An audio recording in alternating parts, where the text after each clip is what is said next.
반갑습니다. 자유민주주의 빵식입니다. 자, 오늘 4월 11일 일요일이고요. 자, 벌써 4월도 중반을 향해 달리고 있고 이번 주말도 다 끝나갑니다. 자, 세월은 참 빨리 흘러가고 나라도 빠르게 악화되고 있죠. 이 나라를 바로잡을 이 주인은 정치인들이 아니라 바로 여러분들, 국민이라는 걸 잊어서는 안 되고요. 헌법에도 명시되어 있듯이 이 나라의 주인은 국민입니다. 정치인들이 잘못된 길을 가면 바로 잡아주는 것도 국민이고요.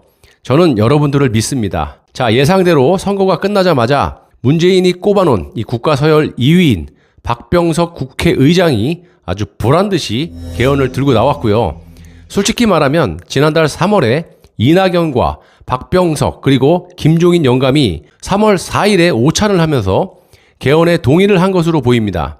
야당의 대표격인 이 비대위원장을 하고 있는 이 김종인 영감, 이 민주당 간첩으로 보이는 이 영감이 이 지금 1년 가까이 보수의 당 대표격으로 앉아 있었고 그 자체가 다들 대한민국이라는 고깃덩어리를 하이에나 같은 이 국회의원들과 정치권의 이해관계가 있는 인간들이 개헌을 통해서 이 나라를 소멸될 때까지 뜯어먹자라는 거 아니겠습니까? 지금 내각제를 한다는 것이 이런 겁니다. 그래서 반대를 하는 거고요. 또 이를 의심할 만한 것이 동서화합이니 국민 대통합이니 그런 것을 언급하면서 국민을 현혹시키고 있는데요.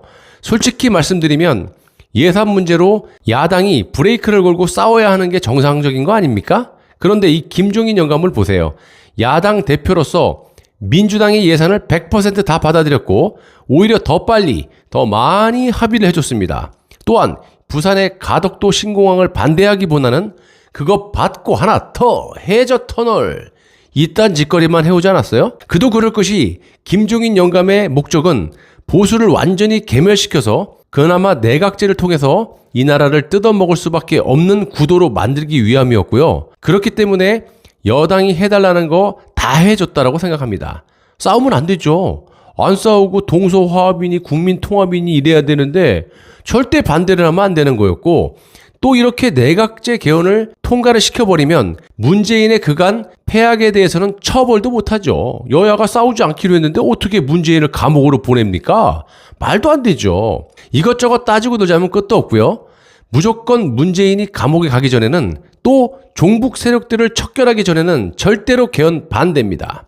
그리고 수도 없이 말씀을 드렸지만 이번 선거가 끝나자마자 개헌을 밀어붙일 것이라고 했는데요. 아니나 다를까 국가서열 2위라는 국회의장 박병석이 문재인의 명을 받고 1번 타자로 개헌의 이야기를 꺼냈고요.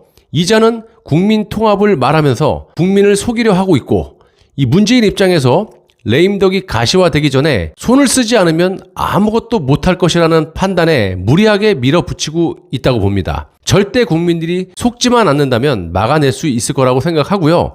저들은 하나같이 무식해가지고 수단이 여러 가지 있지 않고 패턴이 비슷합니다. 또 이런 방법을 택하는 겁니다. 그냥 무조건 우기고 가. 자, 중요한 건 역사적으로 보시더라도 내각제를 추진하는 것을 끊어버릴 수가 있었던 것은 대권 주자들의 반대로 이루지 못했지만 지금의 대권 주자들을 보세요.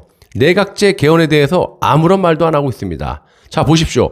현재 대권 주자 지지율로만 보시면 순서대로 이재명, 윤석열, 이낙연이 있는데요. 우선 이재명 경기도지사는 아직까지 개헌에 반대도 찬성도 안 하고 눈치만 보고 있고 이 문재인과의 사이를 고려해 볼 때 절대적으로 반대를 해야 되는 게 이재명인데 이 또한 반대를 해도 우리가 이자를 믿을 수 없는 그런 입장입니다. 윤석열 전 검찰총장은 아시는 분 아시겠지만 이 절대적으로 지금 개헌 반대를 하지 못하는 입장에 있어요. 이거는 부정할 수 없는 사실이죠. 정말 이 시청자 여러분께서 제가 부탁을 드리겠지만 정치권에 아무런 이해가 없기 때문에 누구를 좋아하고 누구를 싫어하고 이런 거 없어요. 저는요. 오로지 국가와 자유민주주의 우리 국민들의 삶에 이로운 사람은 칭찬을 하고 해로운 사람은 비판할 수밖에 없습니다. 지금은 비판하는 사람은 딱 한 사람인데 이낙연입니다. 이자는 지난달 3월 재보선이 한창일 때 3월 4일이죠. 한창 당대표로서 준비해야 될 시간에 박병석과 김종인과 오찬을 하면서 개헌에 대해서 논의를 했고 진작에 내각제 개헌에 합의를 했을 거로 보고 있는 사람이 많습니다.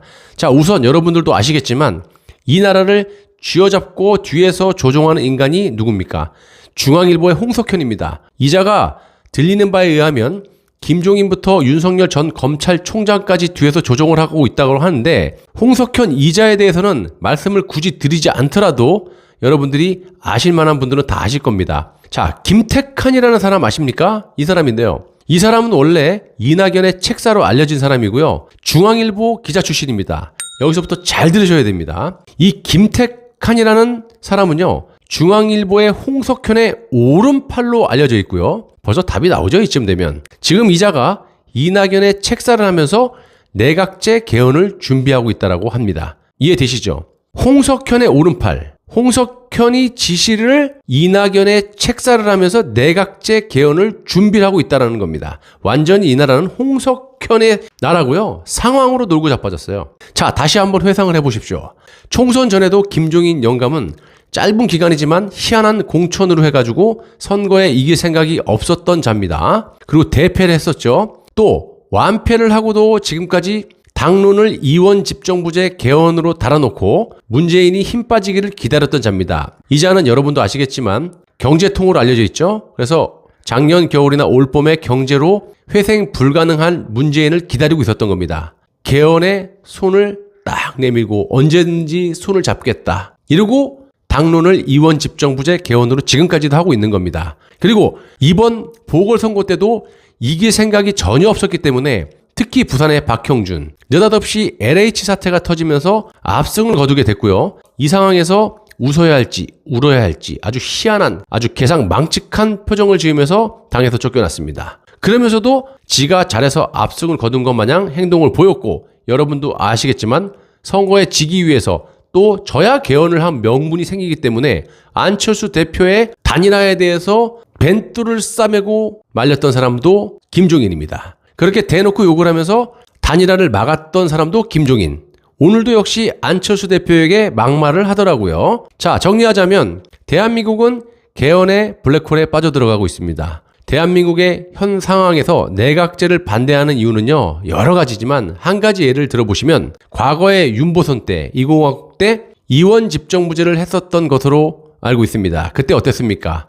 1960년도 때니까 지금 연세가 60대 후반이라든지 이런 분들은 아마 잘 아실 겁니다. 그 이후로 박정희 대통령이 헌법을 개정해서 대통령제로 바꿔놓은 거고요. 자, 그리고 매우 중요한 건 그간 4년간 국민들이 문재인이라는 한 사람으로 인해서 얼마나 힘든 생활을 해왔고 또 분노를 하고 계십니까? 그런데 보수라는 지도자들이라는 것들은 지들만 영원히 헤쳐드시면 된다라고 이 국민의 분노 유발자인 국가를 이렇게 망쳐놓은 이 문재인을 벌할 생각을 하지 않고 이번 보궐선거에 대승을 할 수 있게끔 선물을 해줬는데도 불구하고 국민을 외면하고 내각제 개헌을 통해서 문재인의 여생을 감옥이 아니라 호화스럽게 살 수가 있도록 해주려고 하고 있는 겁니다. 우리가 어떻게 해야 됩니까? 무조건 개헌 반대를 해야 되고 저들의 새치 혓바닥을 어떻게 놀리더라도 문재인과 종북 세력들이 척결되기 전에는 절대로 개헌 반대를 외쳐야 되는 겁니다. 국가와 가족을 위해서 끝까지 투쟁해야 됩니다. 저는 여러분들을 믿습니다. 감사합니다.